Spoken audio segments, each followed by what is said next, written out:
Hello दोस्तों, welcome to my YouTube channel. तो आप सभी का बहुत बहुत स्वागत है। सभी के लिए जय हिंद। दोस्तों, आज की वीडियो में बात करेंगे संविधान सभा पर जो महत्वपूर्ण प्रश्न हैं, जो लगातार किसी न किसी परीक्षाओं में आते रहे हैं और आने आने वाली परीक्षाओं में आएंगे, तो ये बहुत ही महत्वपूर्ण है। तो चलिए स्टार्ट करते हैं। वीडियो में आगे बढ़ने से पहले वीडियो को लाइक और चैनल को सब्सक्राइब जरूर कीजिएगा। तो दोस्तों, आज का पहला क्वेश्चन कौन सा है? 1922 में निम्नलिखित में से किसके द्वारा यह उद्गार व्यक्त किया गया कि भारतीय संविधान भारतीयों की इच्छा अनुसार होना चाहिए? 1922 में किसने कहा था कि जो भारत का संविधान है वह भारत के व्यक्तियों द्वारा बनना चाहिए? तो किसने कहा था? महात्मा गांधी के द्वारा कहा गया था। तो इसका राइट आंसर क्या हो जाएगा? ऑप्शन ए इसका राइट आंसर हो जाएगा। इसके बाद नेक्स्ट क्वेश्चन है दोस्तों, 1924 ईस्वी में किसके द्वारा ब्रिटिश सरकार से यह मांग की गई थी कि भारतीय संविधान के निर्माण के लिए संविधान सभा का गठन किया जाए? तो 1924 में किसके द्वारा मांग की गई थी कि जो भारत का संविधान है उसके निर्माण के लिए संविधान सभा का गठन हो? तो किसके द्वारा मांग की गई थी दोस्तों? मोतीलाल नेहरू के द्वारा मांग की गई थी। किसके द्वारा मांग की गई थी?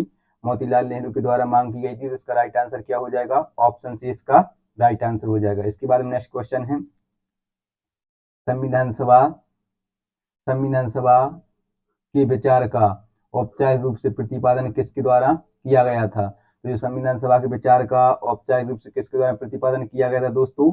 एम एन रॉय के द्वारा प्रतिपादन किया गया था। तो इसका राइट आंसर क्या हो जाएगा? ऑप्शन सी इसका राइट आंसर हो जाएगा। इसके बाद नेक्स्ट क्वेश्चन है दोस्तों, कि संविधान सभा को मूर्त रूप प्रदान किया था। जो संविधान सभा को है मूर्त रूप किसने प्रदान किया था दोस्तों? तो किसने प्रदान किया था? जवाहरलाल नेहरू ने प्रदान किया था। उसका राइट आंसर क्या हो जाएगा? ऑप्शन डी इसका राइट आंसर हो जाएगा। इसके बाद नेक्स्ट क्वेश्चन है, कांग्रेस ने किस वर्ष किसी प्रकार के बाह्य हस्तक्षेप के बिना भारतीय जनता द्वारा संविधान के निर्माण की मांग को लेकर प्रस्ताव पारित किया? तो किस वर्ष पारित किया था दोस्तों? 1936 में किया था। किस वर्ष किया था? 1936 में किया था। इसका राइट आंसर क्या हो जाएगा? ऑप्शन सी इसका राइट आंसर हो जाएगा। इसके बाद नेक्स्ट क्वेश्चन है कि 1938 में किस व्यक्ति ने वयस्क मताधिकार के आधार पर संविधान सभा के गठन की मांग की थी? तो वयस्क मताधिकार के आधार पर 1938 में संविधान सभा के गठन की मांग किसने की थी? जवाहरलाल नेहरू ने की थी। किसने की थी दोस्तों? जवाहरलाल नेहरू ने की थी। तो इसका राइट आंसर क्या हो जाएगा? ऑप्शन बी इसका राइट आंसर हो जाएगा। इसके बाद नेक्स्ट क्वेश्चन है, वर्ष 1942 में किस योजना के तहत यह स्वीकार किया गया कि भारत में एक निर्वाचित संविधान सभा का गठन होगा जो युद्धोपरांत संविधान का निर्माण करेगी? तो किस योजना के तहत? मैंने ये कल भी डिस्कस किया हुआ था कि किस योजना के तहत भारतीयों को द्वितीय विश्व युद्ध में शामिल करना था। तो क्रिप्स योजना के तहत यह कहा गया था। ठीक है, किस योजना के तहत कहा गया था? क्रिप्स योजना के तहत कहा गया था। इसके बाद नेक्स्ट क्वेश्चन है दोस्तों, कि संविधान सभा के गठन की मांग सर्वप्रथम 1895 में किसके द्वारा की गई थी? जो संविधान सभा के गठन की मांग है वह सर्वप्रथम 1895 में कौन करते हैं?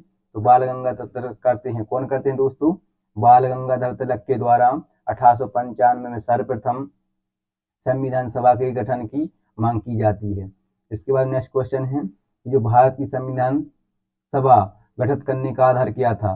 तो जो भारत की संविधान सभा को गठित करने का आधार क्या था दोस्तों? कैबिनेट मिशन योजना 1946 इसका मुख्य आधार था, जिसके आधार पर संविधान सभा की स्थापना की गई थी। ठीक है।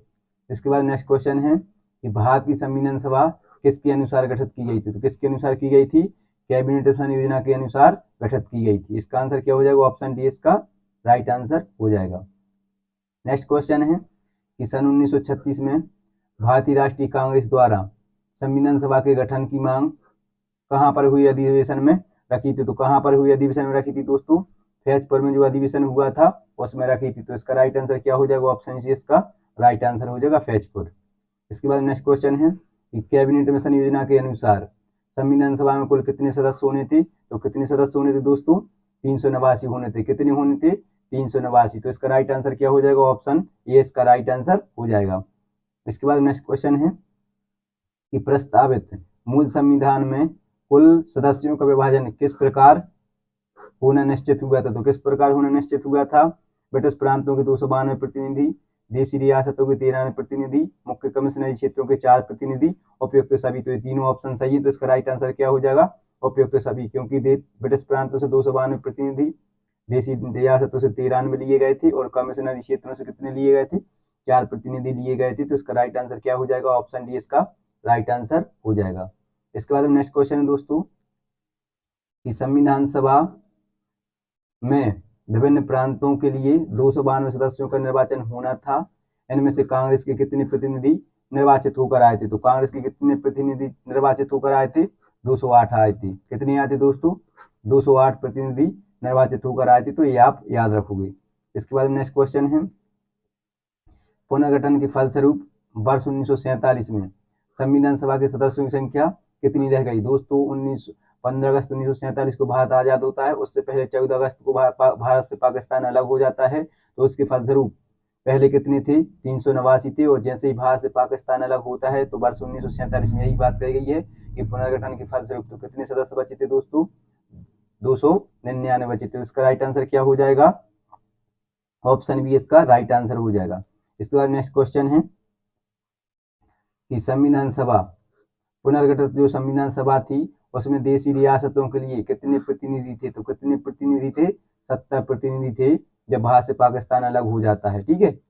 इसके बाद नेक्स्ट क्वेश्चन है कि पुनर्गठित संविधान सभा में विभिन्न प्रांतों के लिए कितने प्रतिनिधि थे, तो कितने प्रतिनिधि थे दोस्तों, 229 प्रतिनिधि थे। कितने प्रतिनिधि थे, 229 प्रतिनिधि थे। इसके बाद नेक्स्ट क्वेश्चन है कैबिनेट मिशन योजना के अंतर्गत संविधान निर्मात्री परिषद में प्रत्येक प्रांत की आवंटित सदस्य संख्या निर्धारित करने के लिए एक प्रतिनिधि कितनी जनसंख्या के अनुपात में था। तो एक प्रतिनिधि के लिए कितनी जनसंख्या आवंटित थी दोस्तों, तो 10 लाख व्यक्तियों पर एक प्रतिनिधि आवंटित किया गया था। तो इसका राइट आंसर क्या हो जाएगा, ऑप्शन बी इसका राइट आंसर हो जाएगा। इसके बाद नेक्स्ट क्वेश्चन है दोस्तों कि संविधान सभा के सदस्यों को निम्न में से किसने प्रत्यक्ष रूप से निर्वाचित किया था। तो किसने निर्वाचित किया था दोस्तों, जो प्रांतों की विधानसभा थी इनके द्वारा संविधान सभा के सदस्यों को निर्वाचित किया गया था। तो इसका राइट आंसर क्या हो जाएगा, ऑप्शन ए इसका राइट आंसर हो जाएगा। इसके बाद नेक्स्ट क्वेश्चन है दोस्तों कि संविधान सभा में किस प्रांत का प्रतिनिधित्व सबसे अधिक था, तो संयुक्त प्रांत, जिसे आप क्या बोलते हैं, उत्तर प्रदेश बोलते हैं। संयुक्त प्रांत का सबसे ज्यादा प्रतिनिधित्व था किसमें, संविधान सभा में। ठीक है। इसके बाद नेक्स्ट क्वेश्चन है कि संविधान सभा में किस देशी रियासत ने की प्रतिनिधि ने भाग नहीं लिया था। तो वह कौन सी देशी रियासत थी जिसके प्रतिनिधियों ने संविधान सभा में भाग नहीं लिया था, वह कौन सी रियासत थी, हैदराबाद थी। ठीक है। इसके बाद नेक्स्ट क्वेश्चन है दोस्तों भीमराव अंबेडकर का संविधान सभा में निर्वाचन हुआ था। तो भीमराव अंबेडकर का संविधान सभा में कहाँ से निर्वाचन हुआ था, तो पश्चिम बंगाल से हुआ था। कहाँ से हुआ था दोस्तों, पश्चिम बंगाल से हुआ था। तो इसका राइट आंसर क्या हो जाएगा, ऑप्शन ए इसका राइट आंसर हो जाएगा। इसके बाद नेक्स्ट क्वेश्चन है कि मुस्लिम लीग ने किस कारण संविधान सभा का बहिष्कार किया था। जो मुस्लिम लीग है, मुस्लिम लीग ने किस कारण से संविधान सभा का बहिष्कार किया था। जो मुस्लिम लीग मुसलमानों के लिए एक अलग संविधान सभा चाहता था। तो इसका राइट आंसर क्या हो जाएगा, ऑप्शन सी। जो मुस्लिम लीग है वह मुसलमानों के लिए एक अलग संविधान सभा चाहता था, इसलिए उसने संविधान सभा का बहिष्कार किया था। तो इसका राइट आंसर क्या हो जाएगा, ऑप्शन सी इसका राइट आंसर हो जाएगा। इसके बाद नेक्स्ट क्वेश्चन है दोस्तों कि संविधान सभा का चुनाव निम्न में से किस आधार पर हुआ था। तो किस आधार पर हुआ था दोस्तों, वर्गीय मताधिकार के आधार पर संविधान सभा का चुनाव हुआ था। आप ये याद रखोगे। तो ऑप्शन डी इसका राइट आंसर हो जाएगा। इसके बाद नेक्स्ट क्वेश्चन है कि संविधान सभा के सदस्य प्रतिनिधि थे, तो किसके प्रतिनिधि थे दोस्तों, जनता के द्वारा अप्रत्यक्ष निर्वाचित प्रतिनिधि थे। आप ये याद रखोगे। जो संविधान सभा के सदस्य थे वह जनता के द्वारा तो चुने गए थे, लेकिन किस प्रकार से चुने गए थे, अप्रत्यक्ष तौर पर चुने गए थे। प्रत्यक्ष निर्वाचन नहीं हुआ था, जैसे आज अभी आप मतदान करते हो ऐसे नहीं चुने गए थे संविधान सभा के सदस्य, वो अप्रत्यक्ष तौर से निर्वाचित हुए थे। तो आप याद रखोगे।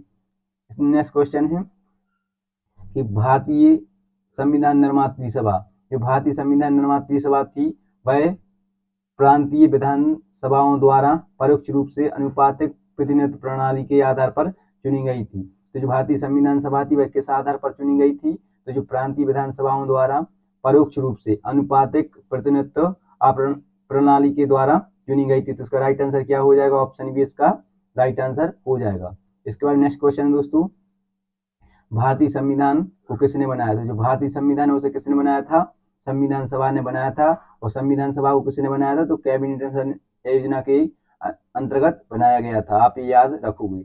इसके बाद नेक्स्ट क्वेश्चन है संविधान सभा के लिए चुनाव कब संपन्न हुए थे। तो संविधान सभा के लिए चुनाव संपन्न कब हुए थे दोस्तों? 1946 में हुए थे। कब हुए थे? 1946 में। तो इसका राइट आंसर क्या हो जाएगा? ऑप्शन बी इसका राइट आंसर हो जाएगा। इसके बाद नेक्स्ट क्वेश्चन है, भारतीय संविधान सभा की स्थापना कब हुई थी? तो जब संविधान सभा की पहली बैठक होती है 9 दिसंबर 1946 को, तो उसी दिन संविधान सभा की स्थापना होती है, ठीक है। और इसकी दूसरी बैठक कब होती है? 11 दिसंबर 1946 को इसकी दूसरी बैठक होती है। और इसकी तीसरी बैठक कब होती है? 13 दिसंबर 1946 को, ठीक है। ये आप याद रखोगे। इसमें नेक्स्ट क्वेश्चन है, संविधान सभा का प्रथम अधिवेशन कहाँ हुआ था? तो दोस्तों जो संविधान सभा का प्रथम अधिवेशन है वह कहाँ पर हुआ था? तो दिल्ली में हुआ था। तो इसका राइट आंसर क्या हो जाएगा? दिल्ली में, ठीक है। इसके बाद नेक्स्ट क्वेश्चन है कि संविधान सभा के उद्घाटन अधिवेशन की अध्यक्षता किसने की थी? मतलब 9 दिसंबर 1946 को जो संविधान सभा की स्थापना होती है, उद्घाटन होता है, तो उस टाइम पर अस्थायी अध्यक्ष के तौर पर किसने अध्यक्षता की थी? डॉक्टर सच्चिदानंद सिन्हा के द्वारा अध्यक्षता की गई थी। तो इसका राइट आंसर क्या हो जाएगा? ऑप्शन बी इसका राइट आंसर हो जाएगा। इसके बाद नेक्स्ट क्वेश्चन है, संविधान सभा का पहला सत्र कब हुआ था? तो मैंने आपको बताया कि 9 दिसंबर 1946 को इसका पहला सत्र हुआ था। तो इसका राइट आंसर क्या हो जाएगा? ऑप्शन सी इसका राइट आंसर हो जाएगा। इसके बाद नेक्स्ट क्वेश्चन है कि संविधान सभा के अस्थायी अध्यक्ष कौन थे? मतलब दोस्तों जिन्होंने 9 दिसंबर 1946 को अधिवेशन की अध्यक्षता की थी वही इसके अस्थायी अध्यक्ष चुने गए थे, डॉक्टर सच्चिदानंद सिन्हा। तो इसका राइट आंसर क्या हो जाएगा? ऑप्शन सी इसका राइट आंसर हो जाएगा। इसके बाद नेक्स्ट क्वेश्चन है कि संविधान सभा के स्थायी अध्यक्ष कौन थे? जो 11 दिसंबर 1946 को दूसरी बैठक होती है उसमें स्थायी अध्यक्ष चुने जाते हैं। कौन चुने जाते हैं? डॉक्टर राजेंद्र प्रसाद। तो ये भी बहुत बार क्वेश्चन पूछा गया है एग्जाम में कि भारतीय संविधान सभा के स्थायी अध्यक्ष कौन थे? तो डॉक्टर राजेंद्र प्रसाद थे। आपसे पूछा जाए कि भारतीय संविधान सभा के अस्थायी अध्यक्ष कौन थे? तो डॉक्टर सच्चिदानंद सिन्हा अस्थायी अध्यक्ष थे। स्थायी अध्यक्ष कौन थे? डॉक्टर राजेंद्र प्रसाद। तो राइट आंसर क्या हो जाएगा? ऑप्शन सी इसका राइट आंसर हो जाएगा। इसके बाद नेक्स्ट क्वेश्चन है कि 11 दिसंबर 1946 को किसी संविधान सभा का स्थायी अध्यक्ष चुना गया था? देखो हम अभी बात कर रहे थे ना, तो इसका आंसर क्या हो जाएगा? डॉक्टर राजेंद्र प्रसाद को। ऑप्शन बी इसका राइट आंसर हो जाएगा। इसके बाद नेक्स्ट क्वेश्चन है कि संविधान सभा के संवैधानिक सलाहकार कौन थे? तो संविधान सभा के संवैधानिक सलाहकार कौन थे? मतलब संवैधानिक मतलब कानूनी सलाहकार कौन थे? तो बेनिगल नरसिंह राव इसके कानूनी सलाहकार थे, जिन्हें बी.एन. राव भी कहा जाता है। तो ऑप्शन में आपको बी.एन. राव भी है, तो आप कंफ्यूज मत होना। बी.एन. राव इसका राइट आंसर है। इनका पूरा नाम है बेनिगल नरसिंह राव, इनका पूरा नाम है, ठीक है। इसके बाद नेक्स्ट क्वेश्चन है कि संविधान सभा के चुने हुए स्थायी अध्यक्ष कौन थे? ये बार बार क्वेश्चन पूछा गया है एग्जाम में। तो कौन थे दोस्तों? डॉक्टर राजेंद्र प्रसाद संविधान सभा के स्थायी अध्यक्ष थे जो चुने गए थे, ठीक है। इसके बाद नेक्स्ट क्वेश्चन है कि निम्नलिखित में से कौन संविधान सभा का सदस्य नहीं था? तो के.एम. मुंशी थे, एन. गोपाल स्वामी अयंकर थे, टी.टी. के कर्मचारी थे, जो एच.एच. बेग थे, यह संविधान सभा के अध्यक्ष नहीं थे। तो इसका राइट आंसर क्या हो जाएगा? एच.एच. बेग इसका राइट आंसर हो जाएगा। इसके बाद नेक्स्ट क्वेश्चन है, संविधान सभा के विभिन्न पहलुओं के अध्ययन हेतु संविधान सभा ने कितनी समितियां नियुक्त की थी? तो संविधान सभा ने जो विभिन्न पक्ष थे उनके अध्ययन के लिए संविधान ने कितनी समितियों को नियुक्त की थी? तो 13 समितियां नियुक्त की थी। तो इसका राइट आंसर क्या हो जाएगा? ऑप्शन सी इसका राइट आंसर हो जाएगा। इसके बाद नेक्स्ट क्वेश्चन है कि संविधान सभा की प्रारूप समिति की नियुक्ति कब की गई थी? तो 29 अगस्त 1947 को प्रारूप समिति की नियुक्ति की गई थी। तो ये आप याद रखोगे, बहुत बार पूछा गया है और विथ डेट पूछा जाता है। तो मैंने विथ डेट आपको ऑप्शन भी दिए हुए हैं, ठीक है। इसके बाद नेक्स्ट क्वेश्चन है, भारतीय संविधान सभा की प्रारूप समिति के अध्यक्ष कौन थे दोस्तों? तो भीमराव अंबेडकर इसके अध्यक्ष थे। तो इसका राइट आंसर क्या हो जाएगा? ऑप्शन सी इसका राइट आंसर हो जाएगा। इसके बाद नेक्स्ट क्वेश्चन है कि संविधान सभा की प्रारूप समिति के सदस्यों की संख्या कितनी थी? तो 7 सदस्य थे। कितने सदस्य थे? 7 सदस्य थे। तो इसका राइट आंसर क्या हो जाएगा? ऑप्शन बी इसका राइट आंसर हो जाएगा। इसके बाद नेक्स्ट क्वेश्चन है दोस्तों कि निम्नलिखित में से कौन भारतीय संविधान की प्रारूपण समिति के सदस्य नहीं थे? जो 7 सदस्य थे, 7 सदस्यों में से जो राजेंद्र प्रसाद थे वह इसके सदस्य नहीं थे। गोपालाचार्य अयंकर, आल्लादी कृष्ण स्वामी और भीमराव अम्बेडकर इसके सदस्य थे। आप ये याद रखो, ये भी क्वेश्चन पूछा गया है, एसएससी 2015 में क्वेश्चन आया था, ऐसे पूछ लिए जाते हैं। इसके बाद नेक्स्ट क्वेश्चन है कि संविधान की प्रारूप समिति के समक्ष प्रस्तावना का प्रस्ताव किसने रखा था? तो किसने रखा था प्रस्तावना का प्रस्ताव? जवाहरलाल नेहरू के द्वारा रखा गया था। तो इसका राइट आंसर क्या हो जाएगा? ऑप्शन डी इसका राइट आंसर हो जाएगा।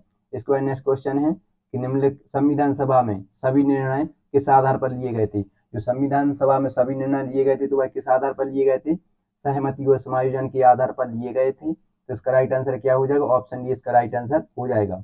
इसके बाद नेक्स्ट क्वेश्चन दोस्तों कि संविधान सभा में उद्देश्य प्रस्ताव किसने प्रस्तुत किया था। तो किसने प्रस्ताव किया था, जो भारत के पहले प्रधानमंत्री हुए हैं कौन, जवाहरलाल नेहरू के द्वारा संविधान सभा में उद्देश्य प्रस्ताव को प्रस्तुत किया गया था। तो इसका राइट आंसर क्या हो जाएगा, ऑप्शन सी इसका राइट आंसर हो जाएगा। इसके बाद नेक्स्ट क्वेश्चन है भारतीय संविधान सभा की संघीय शक्ति समिति के अध्यक्ष कौन थे। इसमें 9 सदस्य थे। जो संघीय शक्ति समिति थी दोस्तों इसमें कितने सदस्य थे, 9 सदस्य थे। और इसके अध्यक्ष कौन थे, तो पंडित जवाहरलाल नेहरू इसके अध्यक्ष थे। ऑप्शन डी इसका राइट आंसर हो जाएगा। इसके बाद नेक्स्ट क्वेश्चन है भारतीय संविधान को अपनाया गया, तो किसके द्वारा अपनाया गया था दोस्तों, संविधान सभा के द्वारा अपनाया गया था, ये आप याद रखोगे। नेक्स्ट क्वेश्चन है भारत को एक संविधान देने का प्रस्ताव संविधान सभा के द्वारा कब पारित किया गया था। तो कब पारित किया गया था दोस्तों, 22 जनवरी 1947 को पारित किया गया था। कब किया गया था कि भारत को एक संविधान देना है, ऐसा प्रस्ताव कब पारित किया गया था, 22 जनवरी 1947 को पारित किया गया था। इसके बाद नेक्स्ट क्वेश्चन है संविधान निर्माता सभा में राष्ट्रध्वज संबंधी तदर्थ समिति के अध्यक्ष कौन थे, तो डॉक्टर राजेंद्र प्रसाद थे। ऑप्शन ए इसका राइट आंसर हो जाएगा। इसके बाद नेक्स्ट क्वेश्चन है राष्ट्रीय झंडे की अभिकल्पना को भारत की संविधान सभा में ग्रहण कब किया गया था, तो जुलाई 1947 को ग्रहण किया गया था। ये भी एग्जाम में बहुत बार पूछा गया है तो आप याद रखोगे। इसके बाद नेक्स्ट क्वेश्चन है, वही क्वेश्चन दोबारा से आ गया है, भारतीय संविधान सभा ने राष्ट्रीय ध्वज की रूपरेखा को अंगीकार कब किया था, तो 22 जुलाई 1947 को किया था। ऑप्शन डी इसका राइट आंसर हो जाएगा। इसके बाद नेक्स्ट क्वेश्चन है संविधान सभा ने संविधान को अंतिम रूप से किस दिन पारित किया था, किस दिन पारित किया था, 26 नवंबर 1949 को अंतिम रूप से पारित किया था। ठीक है, ये भी बहुत बार पूछा गया है। इसके बाद नेक्स्ट क्वेश्चन है संविधान सभा अंतिम रूप से किस दिन आखिरी बार मिली, तो जो संविधान सभा है वह अंतिम रूप से किस दिन मिली थी, 24 जनवरी 1950 को अंतिम रूप से मिली थी। आप ये याद रखोगे। ऑप्शन सी उसका राइट आंसर हो जाएगा। इसके बाद नेक्स्ट क्वेश्चन है संविधान सभा के कितने उपस्थित सदस्यों ने संविधान पर हस्ताक्षर किए थे, तो 284 सदस्यों ने। इसमें सदस्य कितने थे, 299 सदस्य थे, जिसमें से उपस्थित कितने थे, 284 सदस्य उपस्थित थे जिन्होंने वहां पर हस्ताक्षर किए थे। इसके बाद नेक्स्ट क्वेश्चन है संविधान सभा द्वारा अंतिम रूप से पारित संविधान में कुल कितनी अनुच्छेद और अनुसूचियां थी, तो 395 अनुच्छेद और 8 अनुसूचियां थी। तो इसका राइट आंसर क्या हो जाएगा, ऑप्शन सी इसका राइट आंसर हो जाएगा। इसके बाद नेक्स्ट क्वेश्चन है संपूर्ण भारतीय संविधान के निर्माण में संविधान सभा को कितना समय लगा था, तो कितना समय लगा था, 2 वर्ष 11 माह और 18 दिन इसमें समय लगा था। तो ये आप याद रखोगे कि भारतीय संविधान की समयावधि कितनी थी, कितना समय लगा था उसे बनने में, तो 2 वर्ष 11 माह 18 दिन। नेक्स्ट क्वेश्चन है किस दिन संविधान सभा का अंतकालीन संसद के रूप में आविर्भाव हुआ था, तो किस दिन हुआ था दोस्तों, 26 जनवरी 1950 को हुआ था। नेक्स्ट क्वेश्चन है जिस संविधान सभा द्वारा भारत के संविधान का अधिनियमन किया गया उसके सदस्य कौन थे, तो मैंने बताया है आपको कि विभिन्न प्रांतों की विधानसभाओं द्वारा नामित सदस्य थे। ठीक है, इसके बाद नेक्स्ट क्वेश्चन है भारत के लिए संविधान सभा की रचना हेतु संविधान सभा का विचार निम्नलिखित में से सर्वप्रथम किसने रखा था, तो स्वराज पार्टी ने 1924 में भारत के लिए संविधान सभा के सर्वप्रथम गठन का विचार रखा था। तो ये आप याद रखोगे, बहुत बार पूछा गया है विभिन्न परीक्षाओं में। नेक्स्ट क्वेश्चन है कि भारतीय संविधान सभा के प्रथम दिन के अधिवेशन की अध्यक्षता किसने की थी, वही क्वेश्चन फिर से आया है, अस्थायी अध्यक्ष पूछे गए हैं। तो डॉक्टर सच्चिदानंद सिन्हा थे जिन्होंने 9 दिसंबर 1946 को, ठीक है, और इसके 2 दिन बाद 11 दिसंबर 1946 को होती है, जिसमें स्थायी अध्यक्ष किसे चुना जाता है, डॉक्टर राजेंद्र प्रसाद को चुना जाता है। ये बात बहुत बार क्वेश्चन पूछा गया है तो आप ये याद रखोगे। इसके बाद में क्वेश्चन है भारत के संविधान का निर्माता किसे कहा जाता है, भीमराव अम्बेडकर को। ये तो सभी को पता रहता है। और याद रखना कि जो भारत के संविधान के पितामह कहे जाते हैं तो वो कौन कहे जाते हैं, डॉक्टर भीमराव अम्बेडकर को कहा जाता है। इसके बाद नेक्स्ट क्वेश्चन है जो भारत का संविधान है वह कब लागू हुआ था, हम सभी को पता है रिपब्लिक डे 26 जनवरी 1950। राइट आंसर क्या हो जाएगा, ऑप्शन ए। अपना संविधान कब लागू हुआ था, गणतंत्र दिवस उसी के उपलक्ष्य में मनाते हैं ना, 26 जनवरी 1950 को। इसके बाद नेक्स्ट क्वेश्चन है संविधान को 26 जनवरी के दिन लागू करने का निर्णय इसलिए किया गया था। क्यों किया गया था कि दोस्तों कांग्रेस ने स्थिति को 1930 में स्वतंत्रता दिवस के रूप में मनाया था। 1929 में लाहौर का अधिवेशन होता है रावी नदी के तट पर, जिसकी अध्यक्षता कौन कर रहे थे? जवाहरलाल नेहरू कर रहे थे। जवाहरलाल नेहरू कर रहे थे और इन्होंने यह संकल्प लिया था कि 1930 में 26 जनवरी 1930 को प्रथम स्वतंत्रता दिवस मनाया जाएगा। तो रावी नदी के किनारे लाहौर में पहले स्वतंत्रता दिवस मनाया गया था। तो उसी के उपलक्ष्य में संविधान को लागू करने का निर्णय लिया गया था, क्योंकि इस बार प्रथम बार स्वतंत्रता दिवस मनाया गया था। तो ये आप याद रखोगे। इसके बाद नेक्स्ट क्वेश्चन है, भारतीय संविधान सभा में महिला सदस्यों की कुल संख्या कितनी थी? तो कितनी थी दोस्तों? 15 थी। कितनी थी? 15। आप ये याद रखोगे। इसके बाद नेक्स्ट क्वेश्चन है कि इनमें से किसने संविधान सभा में यह कहा था कि 26 जनवरी 1950 को भारत विरोधाभास की जीवन काल में प्रविष्ट हो रहा है? तो यह किसने कहा था दोस्तों? जो संविधान के पितामह कहे जाते हैं भीमराव अम्बेडकर के द्वारा यह कहा गया था, जो भारत है वह किसमें? भारत विरोधाभास की जीवन काल में प्रविष्ट हो रहा है। आई होप आप लोगों को जानकारी अच्छी लगी होगी। अगर आप सभी को प्रश्न अच्छे लगे हों तो वीडियो को लाइक और चैनल को सब्सक्राइब जरूर कीजिएगा, अपने दोस्तों में शेयर कीजिएगा। मिलते हैं आप सभी को नेक्स्ट वीडियो में, तब तक आप सभी के लिए जय हिंद, जय राम जी की।